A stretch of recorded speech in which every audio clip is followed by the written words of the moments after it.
We were born to sob and to howl, to shudder and shriek, to jump up, crack up, scream our lungs out, and be left speechless. This is the good stuff in life, and the all-new Contour from Cox helps us get right to it. Just say what you want, and your TV finds it. Speak, find, feel, and get right to the good stuff. Available to residential customers in select Cox service areas. Advertised features available with Cox Contour 2 digital receiver. Professional installation required. Other conditions apply.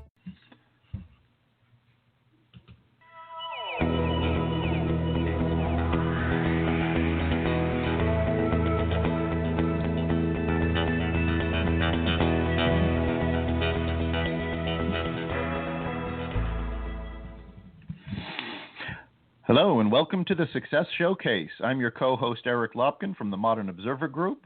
I'm here with Chip Janiszewski of the Hapoiness GPS. Chip, how are you doing today? Doing great. How about you? I'm doing well. It's Monday morning. I'm ready for a new week. Absolutely. Beautiful fall morning out there. Still got a few leaves left on the trees. Yeah.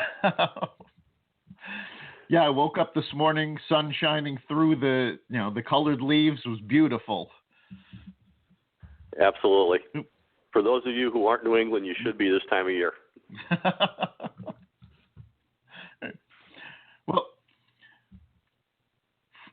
this is the first episode of our new podcast, so let's talk a little bit about what we're going to be doing on this podcast. Every Monday, we're going to be giving you topics to help you succeed in your business, your personal life. We're going to be talking to people who have gone through their own path to success and are going to share what they did. We'll even give you some resources like book reviews and books you can look at. Chip, what am I leaving out? I think that covers it pretty well, but if I think of something, we'll definitely be talking about it. So, but definitely looking forward to doing this. Obviously, Success Showcase covers a lot of different topics, and as Eric said, what we're really here to do is help you out both personally and professionally, because the personal side has got to come first. It's got to be whatever you're doing professionally has got to be coming from your heart. So, that's what this is all about. Absolutely. I firmly believe if you're not taking care of yourself, you're not going to be successful in anything else you do. You've got to pay attention to that. Absolutely. So today we're going to be talking about a positive mindset and how to get into a positive mindset. And before we get into the hows, I want to discuss a little bit about what a positive mindset actually means. Because I've seen on social media some truly disturbing tangents around this topic.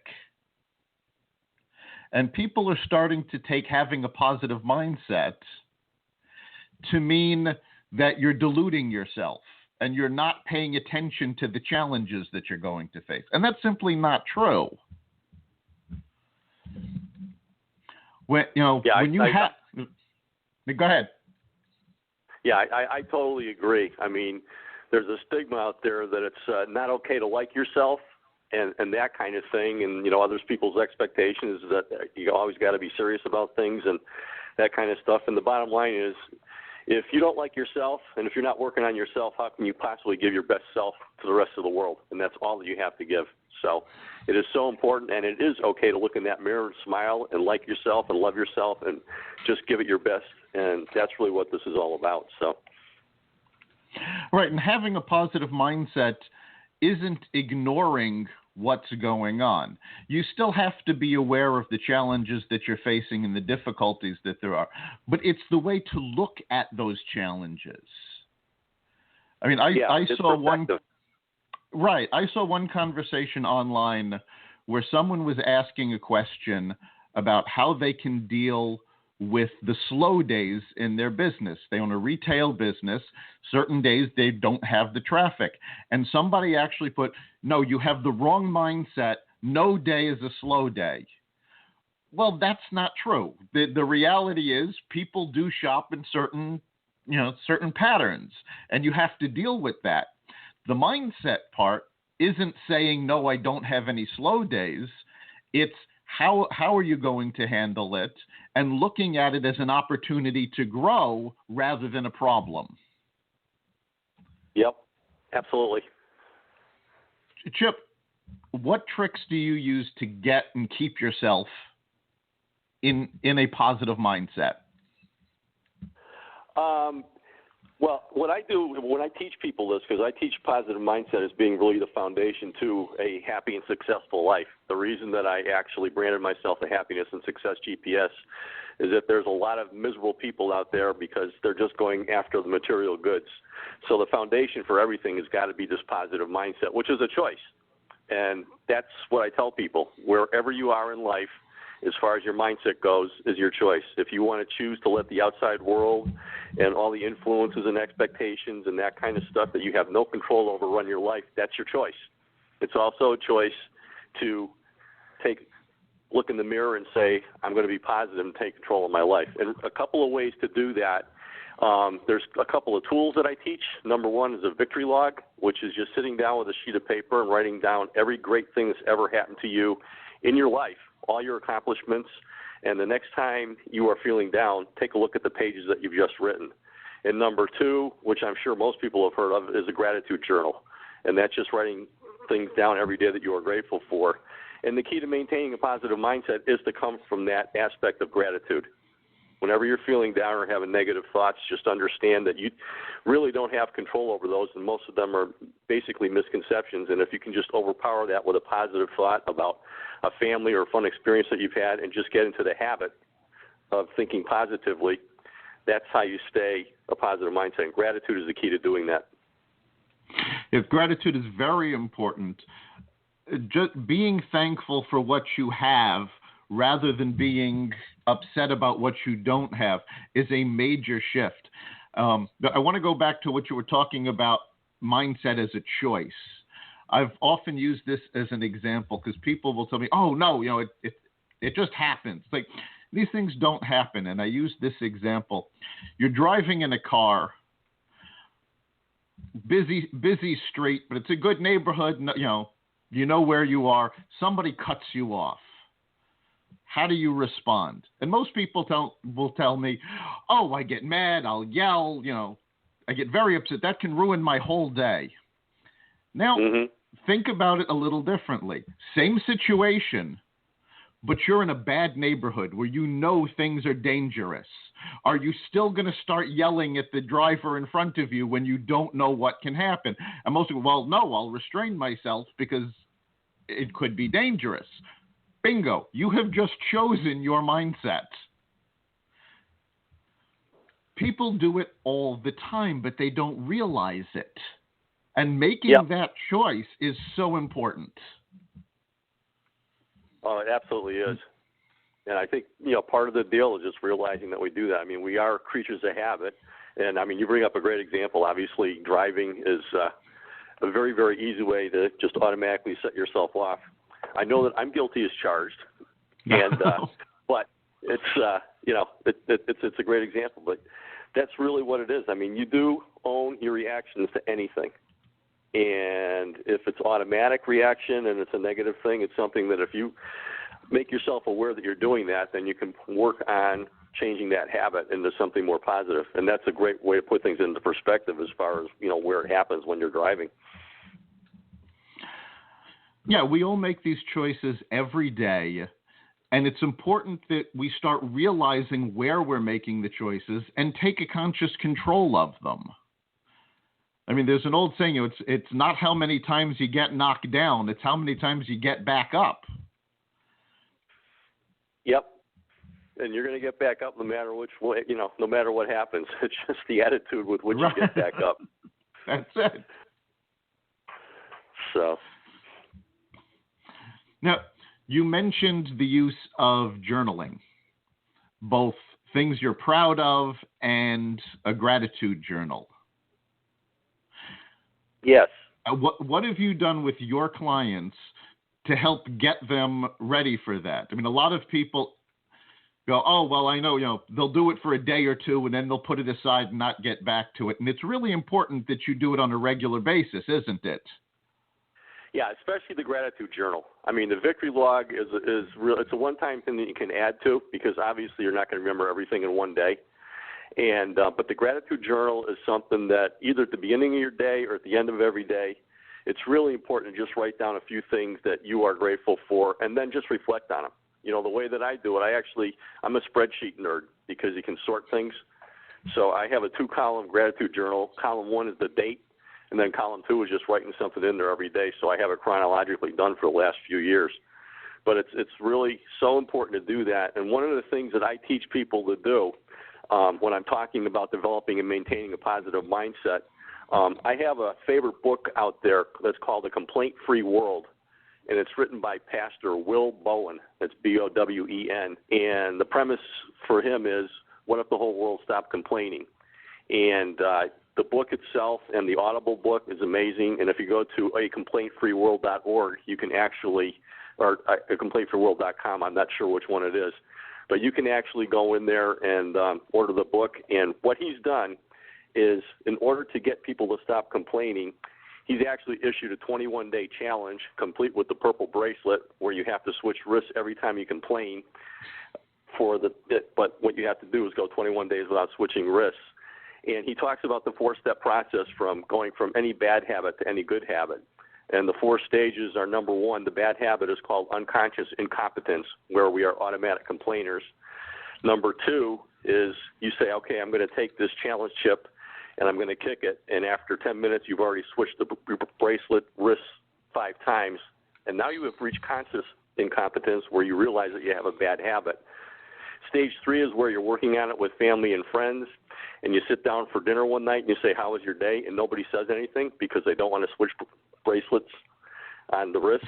And then number 4 is, after you've gone 21 days without complaining, you are now unconsciously competent and have changed that bad habit to the good habit. So what I've actually done, because I like that book so much, is I've issued my own 21-day challenge about the power of positivity. And the way that goes is, number 1, you do your victory log and fill that out. Number 2, you start your gratitude journal. And then number 3, you can write up your bad list of everything you think is wrong with the world and expectations and everything else. And then the challenge is, add to all 3 of those for 21 days. You will definitely be adding to the victory log because, as I said, you're not going to remember everything that you've done great in your life. Number 2, you're going to be adding to your gratitude journal every day. But then when you take a look at that negative list, you're going to say, this is a misconception, this is somebody else's opinion, I don't have control over any of this stuff, and you're probably going to find yourself crossing things off. And just the concept of doing that for 21 days will help you really down the road to the power of positivity. So, and moving ahead, if you're just keeping your gratitude journal up every day, and there's other things out there like vision boards and affirmations and things like that, but it's so important to put it into daily practice and make it a habit. Yeah, it's incredibly important to make it into a habit, and it does take time. I like what you said about you have your gratitude journal in a spreadsheet, because I think that's something that's important for people to realize, that the form of, you say gratitude journal and people think of a notebook or, pen and paper journal. But the form of the journal isn't important. You can do it as a spreadsheet. You can do it as a blog. You can do it pen and paper. You can do it on a legal pad. There are even apps you can do it. However, it's the easiest for you to work into your daily routine is what's important. Because if it's something that you're not used to doing, if it's something that you would never do, I mean, I do so much digitally, it's very difficult for me to do pen and paper. Mm-hmm. But if it works into how you work, it's that much easier for you to keep going for that 21 days. And once you hit that 21-day mark, you've really cemented that habit. Yeah, that's the definition. I mean, turning anything into a good habit, if you do it for 21 days, usually is the benchmark. So the journaling is important, using whatever form. Again, there are loads of apps out there. You can do pen and paper. You can do it in a spreadsheet or just a scratch pad, whatever works for you. The important part is to keep going. Mindset is like any other muscle. If you don't work on it, it sort of falls apart. You have to exercise, you have to exercise a positive mindset, and these exercises are a great way to do it. Absolutely. And, people do have to realize that the negatives are always going to be there. And, nobody's going to be perfect. And, even when you get into the positive mindset, you're going to have your moments. But if you get yourself into the habit to really be thinking positively all the time, that's really the way to go. What it does is it puts the negatives into perspective. It does not eliminate them. That's impossible. But it will definitely help you stay positive. And with a positive mindset, you can do anything you want to do, and you're going to be happy and successful. Studies have actually shown that people with positive mindsets are more successful. And there's actually reasonings beyond just the attitude. I mean, the attitude is a big part of it. We all have that one friend or cousin or somebody in our lives that every time they call you, every time they speak to you, oh, how are you doing? Oh, nothing's good. I don't know what to do. And they just whine constantly. So how often do you really want to talk to them? You don't. I mean, as the old saying goes, you either light up the room walking in or walking out. So it's exactly. So if you have that positive mindset, it draws people to you because people don't want to hear all the complaining. Yeah. And if you are talking to people that are like that, obviously you can't change anybody unless they want to change. But what you can do is you can be your normal positive self even when what we call, actually it's Halloween next week, so we can call them energy vampires. But anytime you are talking to somebody like that, if you just change the subject or you be your positive self talking with them, one of two things is going to happen. They are either going to change in front of you and be a little bit more positive, or they're going to walk away, which is absolutely fine too. Because even though you may know and love people, if they're going to be negative all the time, you don't have to hang around with them. Exactly. The other aspect of having a positive mindset is that you're more open to opportunities. When you're bogged down with a negative mindset, everything is a problem. And it's, oh Lord, how am I going to deal with this? What am I going to do? The positive mindset turns that around. You still see the problem, but you're more open to ways to solve it. And you're more open to opportunities as they come. Because, again, in a negative mindset, you're expecting the worst. In a positive mindset, you expect the best. So whichever way you're set, that's what you see, because that's what you're looking for. So if you're looking for problems because you're in a negative mindset, you're going to find them. If you're looking for opportunities because you're in a positive mindset, you're also going to find them. Absolutely. It is the law of attraction, and it's a simple law. One of people's biggest problems is that we really, really tend to overcomplicate things and think too thoroughly. And normally when we're doing that, we're thinking about negative consequences. So if you just simply know that we were all created good and we were supposed to be positive and we were born that way, and try and get back to that as much as we possibly can by gratitude journal and that kind of thing, that's what it's supposed to be. And if you're going the other way around, that's your choice. Everything that we do is our own choice, and that's what we got over our dogs and everybody else that's out there that's not human. So, exactly. And again, it's something that at first it's a challenge to do. Just like any new skill, it takes practice.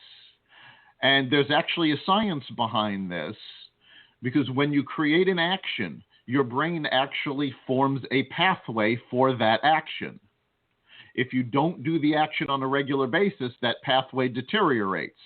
The more you do it, the stronger the pathway is and the easier it becomes to do. And this has been proven in MRIs, scientifically, it's actually been shown that you can form these pathways to create your mindset. Yeah, and one of the benefits of this, too, is that if you work on it, just after we get off the phone, just go to a mirror and smile at yourself uncontrollably. Do it for a few minutes. and you may feel a little bit goofy, but you're going to feel great. It's impossible to smile and not feel good. That's one of the best ways that you can start working on a positive mindset is to wear a smile all the time.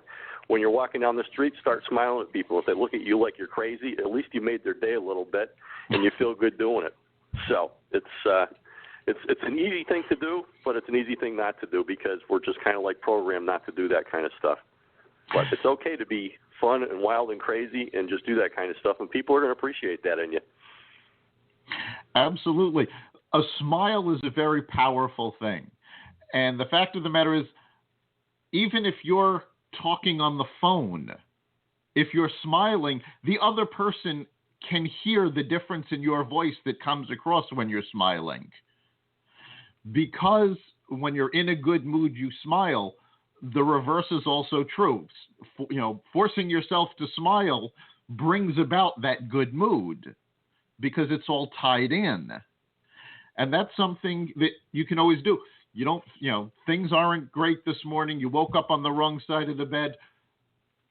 Start smiling. Force yourself to say, okay, yeah, I'm not in the best mood, but let me smile. Let me make somebody's day. And ironically, that is sometimes easier than being positive for ourselves. People tend to find it easier to make somebody else happy than to make themselves happy. And the bottom line is by making somebody else feel happy, it's just gives you the warm fuzzies all over too. Right. It's really, people really feel better giving to other people than actually receiving themselves. So one of the the book's probably about 10 years old now, The Secret by Rhonda Byrne, something like that.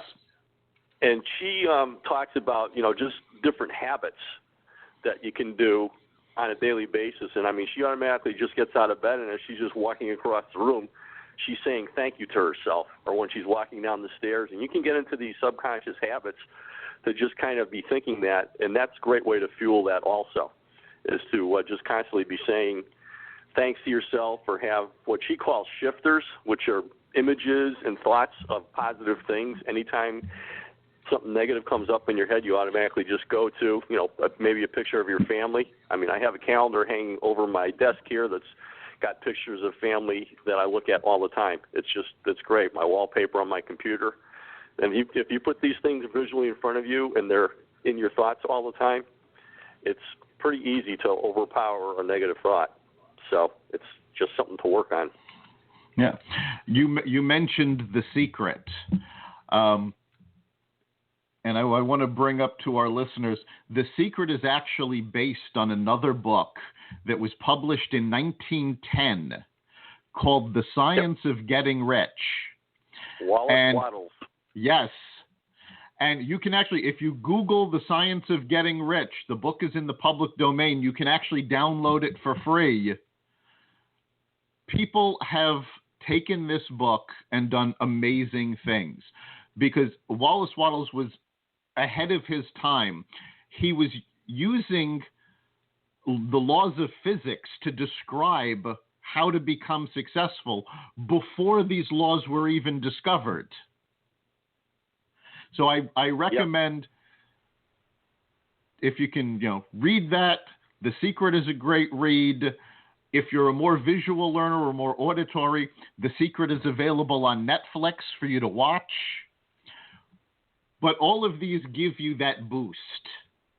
And sometimes that's all you need is that little boost. Absolutely. Yeah, The Science of Getting Rich was awesome. I actually did exactly what you said when I first read The Secret, because that's the book that inspired it. And I downloaded that, and I've had that on Audible for a long, long time, too. By the way, that's a great tool for you folks to have. Audible is actually the Audible Amazon. And for the last 25, 30 years, I've gone through cassettes and CDs and now Audible stuff. And I call my car driver's Ed. My real name is Ed, not Jim. But it's if you are constantly feeding yourself this positive information, being motivational or educational, it's so important to do that, and that's a great way to do that. The book, The Secret, is fun because Rhonda reads it herself. The Science of Getting Rich is more technical, but it's a great book, and it's only like a 2-hour book on Audible, so I would highly recommend downloading that too. Yeah, these are great resources, and it's important to get into that proper mindset that you do expose yourself to things that are going to encourage that. I mean, so often we get caught up in the news and politics and all of this, and that bombardment just gets to you. I highly recommend turning off the news for periods of time. I mean, I do a lot on the radio and talk about the news, so I can't turn it out, but I will go weeks without turning it on just because I need to reset my mindset. Sometimes when I'm doing my talks, I get a really, really cool reaction because that's obviously one of the biggest tools to maintain a positive mindset. You know, the news is not really the news. We don't need daily updates on every act of terrorism and murder that's out there. Right. So just turn that off.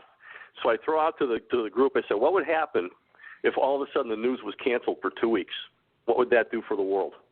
We'd have to concentrate on something else besides that. What would that do for everybody's psyche? I think part of the biggest problems that we have with even terrorism and everything else out there is because it's overexposed. And I think if we start ignoring that and people start demanding other things, which they want, when you talk to people about positive mindset, I don't think there's anybody out there that doesn't want a piece of that. And I don't think there's anybody out there that wants to hear another story about terrorism. So positive does overpower negative. And if all of a sudden we start concentrating on that and demanding that so that the news people start covering that, next time you have a friend that you know that's a news broadcaster, ask them if they really enjoy doing their job deep down. I can't see how they possibly could.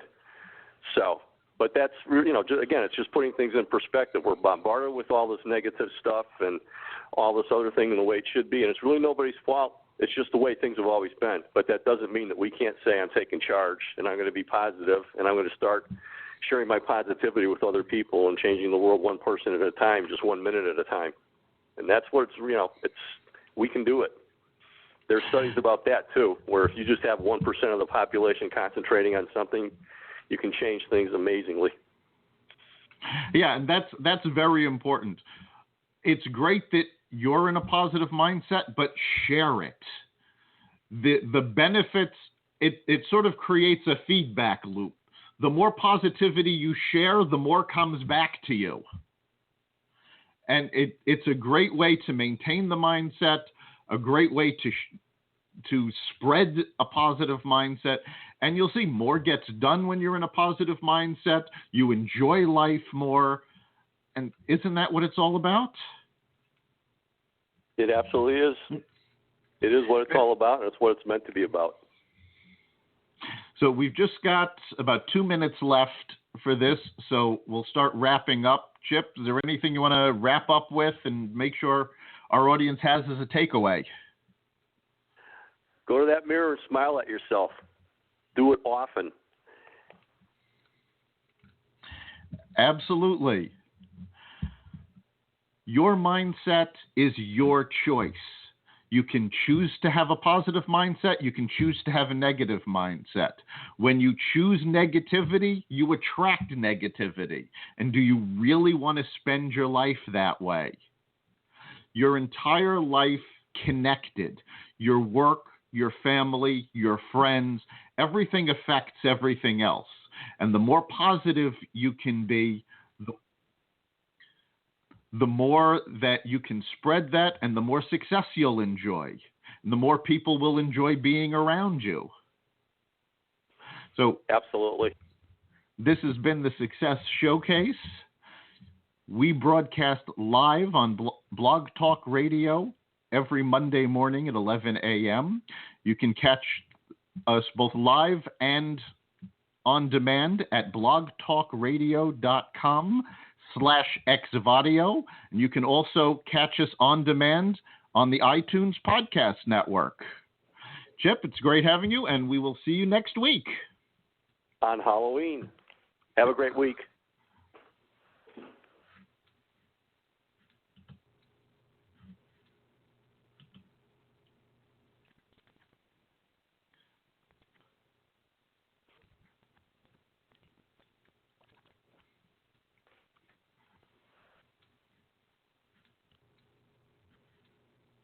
When you don't go to Geico.com, car insurance can be confusing. Like Swedish techno confusing.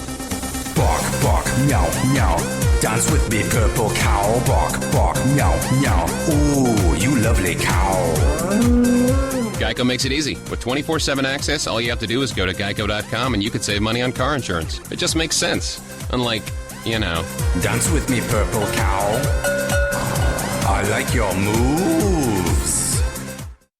This Thursday through Saturday at Kohl's, it's time to spread the holiday cheer. So whip up some cookies with a KitchenAid Artisan Stand Mixer, just $299.99 after mail-in rebate. Save the world with Mr. Potato Head Marvel Superheroes for $29.99. And make her eyes light up with a Swarovski ring, just $21.99. At Kohl's, you'll save a little more with an extra 20% off and earn a little more with Kohl's Cash. So you can give a little more this holiday. Kohl's. Select styles, offer valid 12/1 through 12/5. Some exclusions apply. See store or kohls.com for details.